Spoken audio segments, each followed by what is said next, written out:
Role मला वाटतं हर्षवर्धन सपकाळे हे बावचळलेत.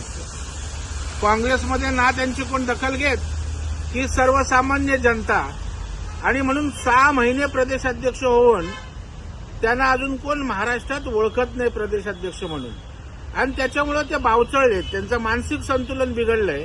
त्यातनंच चर्चेत राहावं यासाठी देवेंद्रजींसारख्या नेत्यांवर अशा अश्लील भाषेत ते त्या ठिकाणी बोलतायत.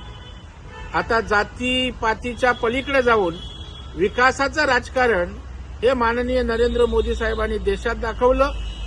या राज्यात देवेंद्र फडणवीस साहेबांनी विकासावर लोक मतं देतात हे सिद्ध केलंय. नवे काल परवाच्या बिहारच्या निवडणुकीत सुद्धा जातीपातीच्या पलीकडे जाऊन भारतीय जनता पार्टीने विकासाला मतं मिळतात हे विजयातून या ठिकाणी सिद्ध केलेलं आहे. आणि त्याच्यामुळं आपल्याला कोणच विचारत नाही, कोणच भीक घालत नाही. मग आज देवेंद्रजींसारख्यावर खालच्या पातळीवर बोललं, चर्चेत राहू, प्रसिद्धी मिळेल, परंतु या ठिकाणी आपली किंमत शून्य होते. देवेंद्रजींना मानणारा महाराष्ट्रात मोठा वर्ग आहे, तो आपली छितू केल्याशिवाय हर्षवर्धनजी राहणार नाही.